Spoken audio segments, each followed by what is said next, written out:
Enjoy a fitness center, saltwater pool, outdoor terraces, garden courtyards, and more. Visit LapineApartments.com or call 1-888-4LAPINE to explore your options and start a new lease on lifestyle. Tour today. Get the hottest deals for the coldest treats, only at Streetswear Kids. Zip up for a better night's sleep on the street with the pavement parka. Step on broken glass with Kevlar kicks. Panhandle in a cashless society with the Tap Me Teddy. Now 20% off, because the truth is, 20% of Canadians facing homelessness are youth. This winter, wear something that actually makes a difference. Buy a toque at raisingtheroof.org and help end youth homelessness. I'm Mike Apple. The Canadian labor market is on an absolute tear right now. After exceeding estimates for jobs growth in December, January's numbers were even more of a blowout. 150,000 jobs added, according to Stats Canada last month. Gains in almost every sector of the economy, and since September of last year, there's been more than 325,000 jobs created. That's even as the Bank of Canada has been ratcheting up interest rates to cool things down. Royce Mendez is the managing director and head of macro strategy at Desjardins.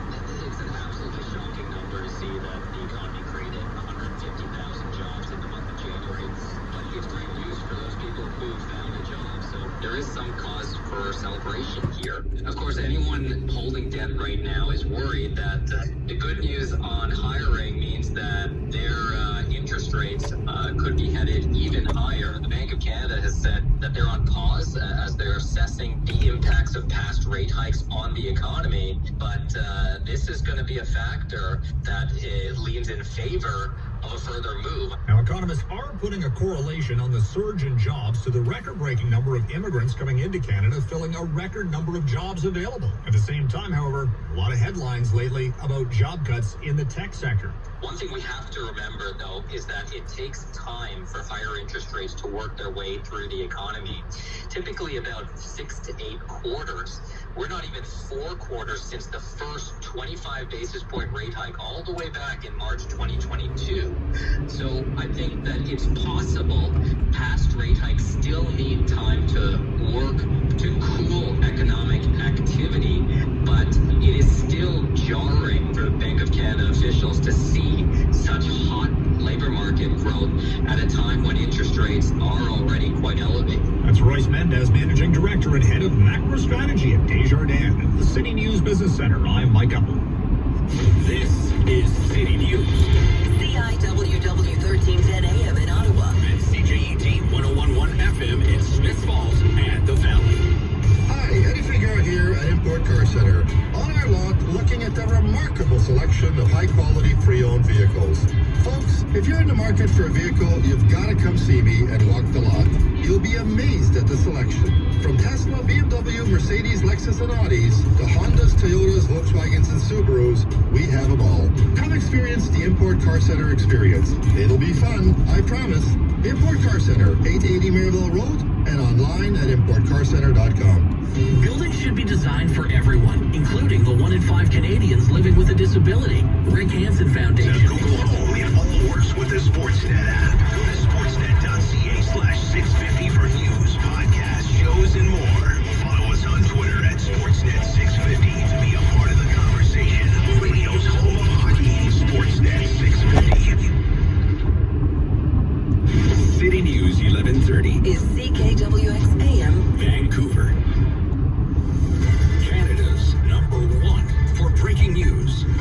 This is City News everywhere. Hello, it's Saturday, February 11th. I'm Maria Vinca. Here's what's making news right now. Toronto Mayor John Tory has resigned, and now those in the area are left with more questions about how the city is moving forward. And over 25,000 are dead in Syria and Turkey. Rescue crews are working around the clock, saving more people trapped under rubble. And people in Laval, Quebec, gathered yesterday to pay their respects to the children who died in a daycare bus crash earlier this week. BC is shutting down its regional long COVID clinics in favor of a centralized virtual model to the distress of some dealing with the condition. All 7 Canadian teams take to the ice today in the NHL, and we keep an eye on the leaderboard at the PGA Waste Management Open. Sports at 15. And coming up in business. Is $1 million enough for retirement? Many Canadians think it is, but an expert says it depends. Those stories and more are coming up in just 2 minutes. You're listening to City News. Ottawa police say a fourth person has now been arrested in connection with this week's murder in Orleans. 36-year-old Catherine McRae has now been charged with accessory after the fact to murder. It's in connection to the murder of 35-year-old Kyle Andrades, found dead on 10th Line south of Brian Coburn on Tuesday night. 3 men have been charged in his murder. They and McRae have all been remanded into custody. Your help is needed to find 2 people involved in a robbery that took place in Billings Bridge. On February the 5th, police say a man was approached by 2 males and asked for his phone. The confrontation led to the victim and his 2-year-old daughter being pushed to the ground, but they were not hurt. You can find pictures of the 2 suspects and full descriptions on our website, ottawa.citynews.ca. If you have any information, you're asked to contact police. City of Ottawa warning residents of possible traffic delays next week as more convoy protests are expected to roll through the capital. Working with Ottawa Police, the OPP, City of Ottawa is expecting rolling closures of downtown Highway 417 off-ramps on Tuesday. In a media release sent out on Friday, the city said potential closures are part of the scalable plans being made. It's all in response to convoy traffic traveling through Ottawa via the highway. There are no expected changes to OC Transpo. Another update will be issued on Monday. I'm City News weather specialist John Wilson. Sunny this afternoon, a weak southwest wind, and a very lovely day. -1 the high, way above average still, and of course hasn't helped the ice conditions on the canal, but it's a nice day, that's for sure. -4 tonight and clear, and then 1 degree above freezing tomorrow, partly sunny. Monday looks quiet, cloudy and 2. Couple of flurries possible Monday night. That's about it. Tuesday, partly sunny and 3. Today's high -1.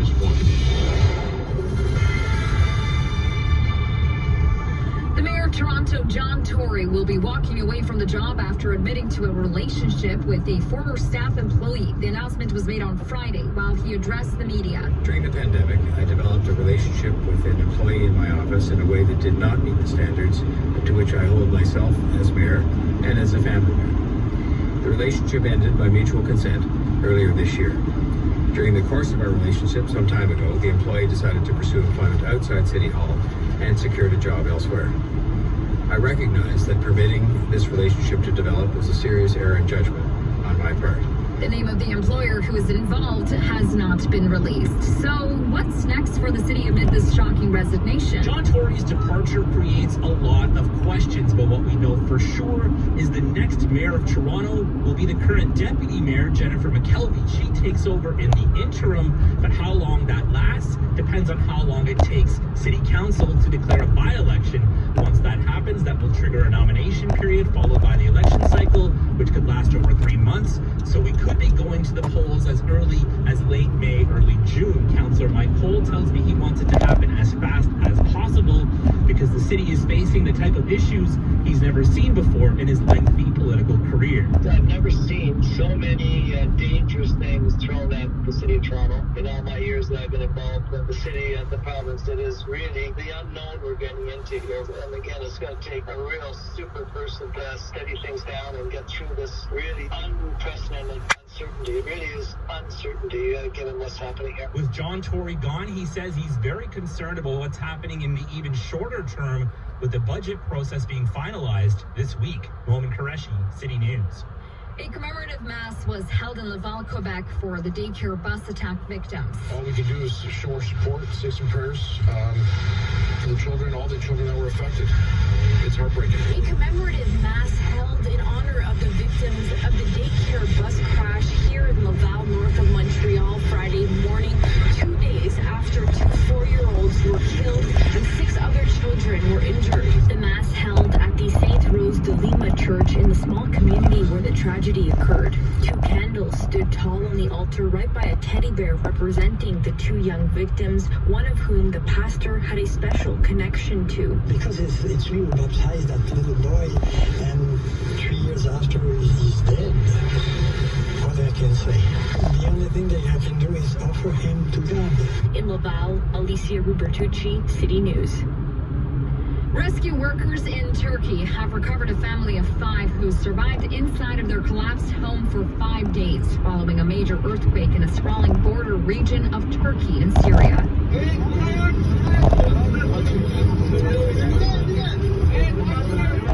Emini Murat is carried out by rescue workers on a stretcher as other rescuers continue the search.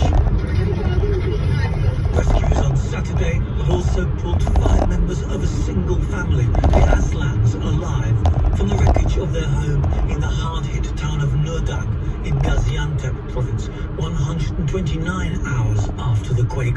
They first extricated the mother and daughter from among the debris, later reaching the father, but he insisted that his other daughter and son be saved first. I'm Charles de Ledesma. Looking stateside, federal investigators are looking into an airport taxiway collision in Los Angeles and moving ahead with interviews on a near miss that occurred last month in New York. In Los Angeles, 5 people were injured in Friday's taxiway collision at LAX airport. An American Airlines jet was being towed from a gate when it made contact with a shuttle bus. 4 were hospitalized, and the FAA is investigating. The National Transportation Safety Board is the agency looking into a close call last month at New York's Kennedy Airport, in which an American Airlines jet crossed a runway without approval from air traffic control. It caused another airliner to have to abort its takeoff after a controller shouted out a warning. The NTSB says 3 times it's issued subpoenas for the pilots involved, but so far they've refused a recorded interview. I'm Jackie Quinn. The Pentagon is continuing to recover an unidentified object that was shot down over the ice in Alaska. The Pentagon says this latest object to invade U.S. airspace is the size of a small car, but unlike the spy balloon from China, did not appear to be maneuverable. The object was flying at an altitude of 40,000 feet and posed a reasonable threat to the safety of civilian flight. And the Pentagon press secretary, Brigadier General Pat Ryder, also says, We don't know the origin of the object. Again, we will know more once we're able to potentially recover some of those materials. This comes less than 2 weeks after the spy balloon also entered U.S. airspace over Alaska. President Biden has been criticized for not acting sooner to shoot that one down before it traveled over several states. It was shot down February 4th over the coast of South Carolina. That recovery operation continues as well. I'm Julie Walker.